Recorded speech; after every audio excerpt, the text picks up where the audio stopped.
नमः श्री यतिराजाय विवेकानंद सूर्ये सच्चित सुख स्वरूपाय स्वामिने तापहारिणे.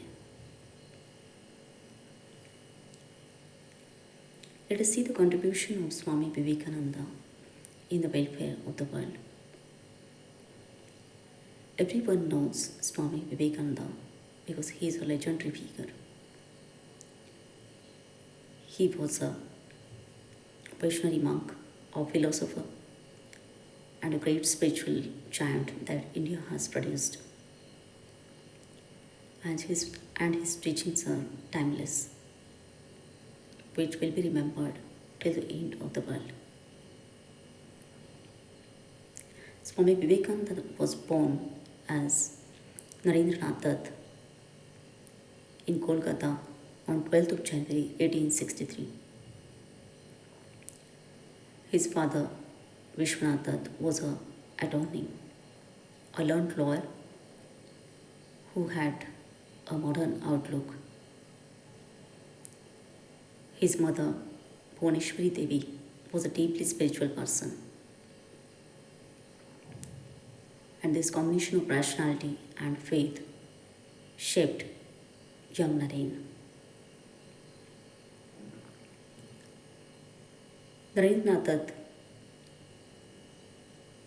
when he was a college boy, he was informed by one of the professors that if he wants to see what is dance, he has to visit the temple of Dakshineshwar, temple of Ma Kali at Dakshineshwar, and meet the priest of the temple, Sri Ramakrishna Paramahamsa. Accordingly, Naren went to Dakshineshwar and met Sri Ramakrishna Paramahamsa. Sri Ramakrishna was a great visionary. As soon as seeing Naren, he identified who he was, and he informed Naren that he was a great banyan tree under which many will find shelter. He has been born to eradicate suffering from the world. Naren was skeptical initially. He did not believe things so easily. He had developed a scientific temperament. Therefore, he did not trust people or things at the first instance before testing them. But he liked Sri Ramakrishna. Therefore, he kept on visiting Dakshineshwar temple. And after listening to the teachings of Sri Ramakrishna, actually Sri Ramakrishna Paramahamsa was a very disciplined person, and he practiced austerities to have the vision of Mother Kali. He was completely immersed in God. He didn't even take care of himself to attain his goal of having the vision of the Lord. He was trained, he was imparted the Tantra practices by Bhairavi Brahmani. He was trained with the knowledge of Advaita Vedanta by Totapuriji, and he preached to the world, to his disciples or the householder devotees, Jato Mat Tato Path. As many faiths, so many paths. जितने पथ है उतने मत है, जितने मत है उतने पथ है. Therefore, he preached universal acceptance of all religions. Actually, he himself practiced other religions as Islam or Christianity, and had concluded that all these religions are different paths to the same divinity or same truth. And Naren, he had continued visiting Dakshineshwar, and he realized later that Sri Ramakrishna is that person, that spiritual master, that person of great wisdom, who lives Vedanta, who lives spirituality in his life, who does not only preach spirituality, who lives spirituality. and he accepted Sri Ramakrishna Paramahamsa as his spiritual master, Guru. Sri Ramakrishna gave the vows of monasticism to Naren and other brother disciples of Naren. On having the vows of monasticism, Naren's name was Swami Vivekananda, which was later changed as Swami Vivekananda by the Maharaj of Khetri.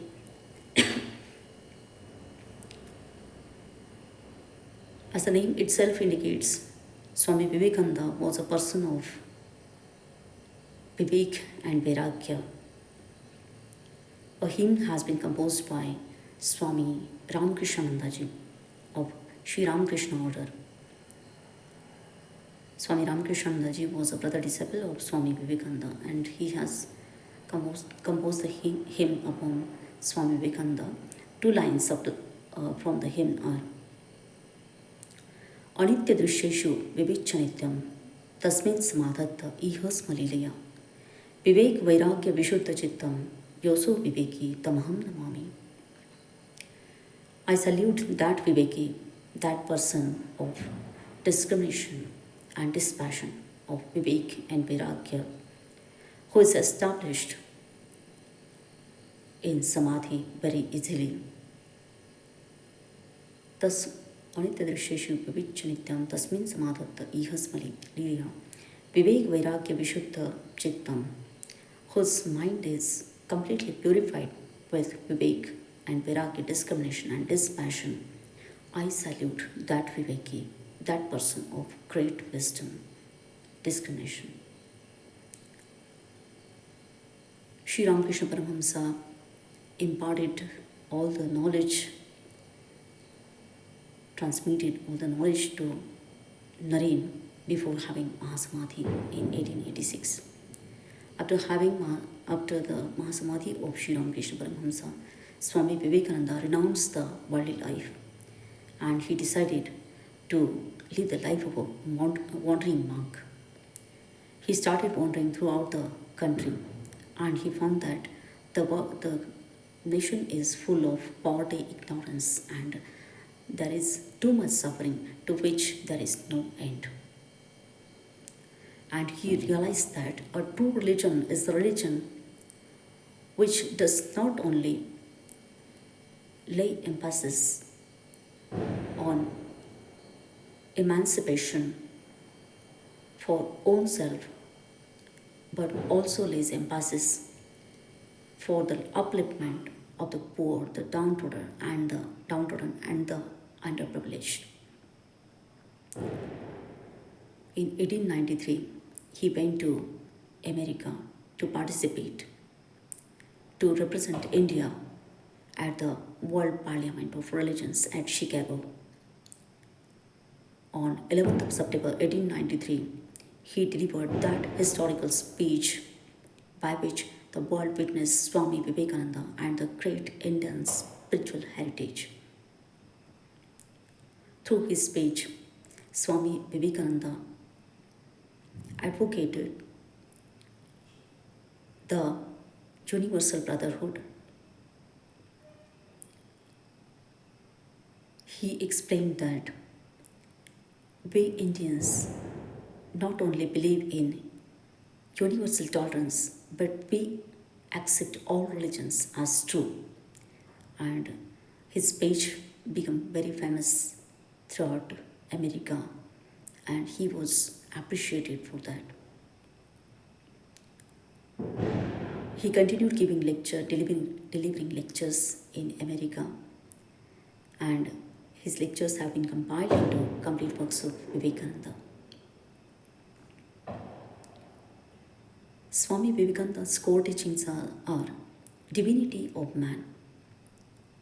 He believed that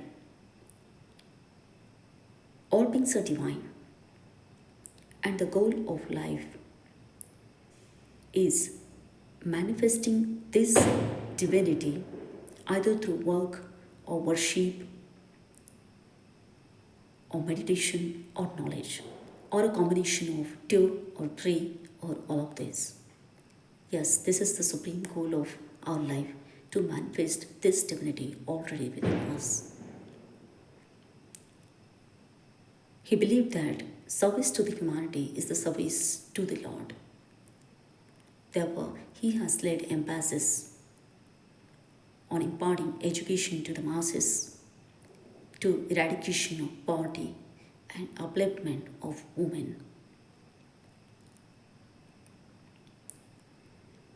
He has given the message to the youth to become fearless and faithful.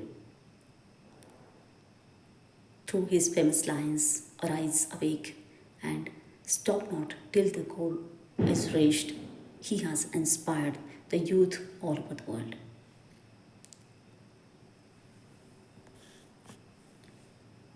Actually, these lines belong to the Kathopanishad. उत्तिष्ठ जाग्रत प्राप्य वरानि बोधद क्षूरस्य धारा निशिता तुरत्यया दुर्गम पदस्तत् कवयो वदन्ति. Arise, awake, seek the enlightened ones, for as sharp as the razor's edge, difficult of going, hard to traverse, is the path to liberation, say the sages. Swamiji has also laid emphasis on education to build character. He has said that the education which does not build character, strength, and self-reliance is meaningless.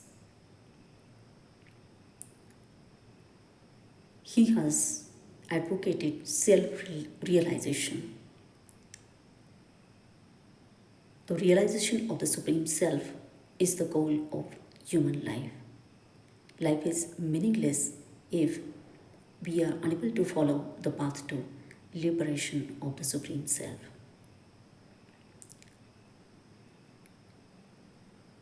By delivering lectures on Vedanta, he bridged the gap between the East and the West. By introducing great Indian ancient wisdom to the Western world, he also introduced yoga to the Western countries. He established Ramakrishna Mission in 1897, which performs the relief work, which runs schools, hospitals, and imparts spiritual education to the masses. The Ramakrishna Mission has a great contribution in spiritual awakening throughout the India and world. This was a historical step which was taken by Swami Vivekananda in his life. And Sri Ramakrishna Paramahamsa, his guru, has truly said that he is that banyan tree under which many will find shelter. So Swami Vivekananda's teachings are really timeless. They have kept us guiding throughout life, and in this world of materialism and division, people still want to maintain peace and harmony because of the guidance of Swami Vivekananda. He has preached that universal brotherhood by which peace can be maintained on the earth. I shall memorize a stanza from Song of the Sannyasin of Swami Vivekananda, which is really very powerful to lead us to liberation and to overcome suffering. Actually, Song of the Sannyasin contains 13 stanzas. I shall only share one stanza. Strike off thy fetters, bonds that bind thee down, of shining gold or darker vessel ore, love, hate, good, bad, and all the dual throng, no slave at slave, caressed or whipped, not free. For fetters, though of gold, are not less strong to bind. Then off with them, sannyasi bold, say Om Tat Sat. Om. Strike off all fetters, all bondages, all clutches.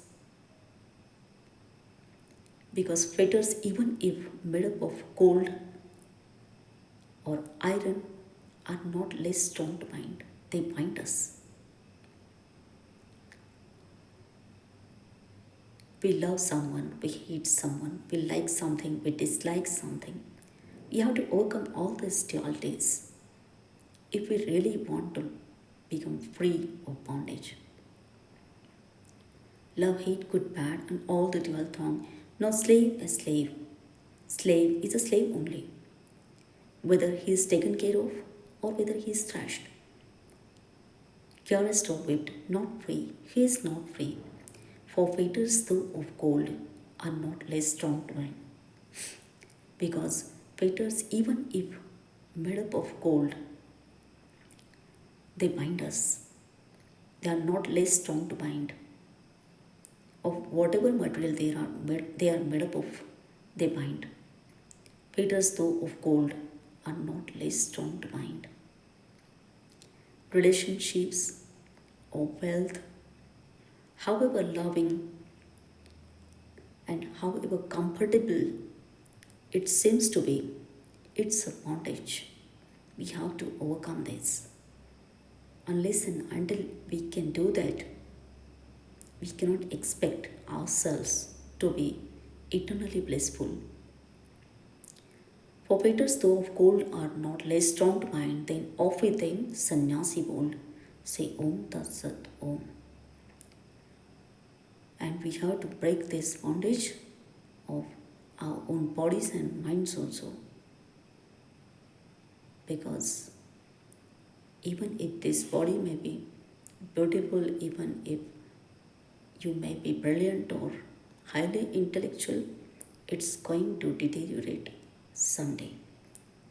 Therefore, do not commit the error of considering the body or mind complex to be your own self. You are the Atman. Overcome this bondage, overcome this, rectify this error of considering yourself to be the body, mind, or the incidental actions, the relationships, or the belongings.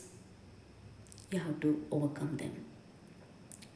तोड़ो सब श्रृंखला उन्हीं निज जीवन बंधन जान हो उज्ज्वल कांचन के या क्षुद्र धातु के म्लान प्रेम घृणा सत असत सभी ये द्वंद्वों के संधान दास सदा ही दास समाहित व ताड़ित परतंत्र स्वर्ण निगढ़ होने से क्या वे सुदृढ़ बंधन यंत्र अतः उन्हें सन्यासी तोड़ो छिन्न करो गाय मंत्र ओम तत्सत ओम जय श्री राम कृष्ण।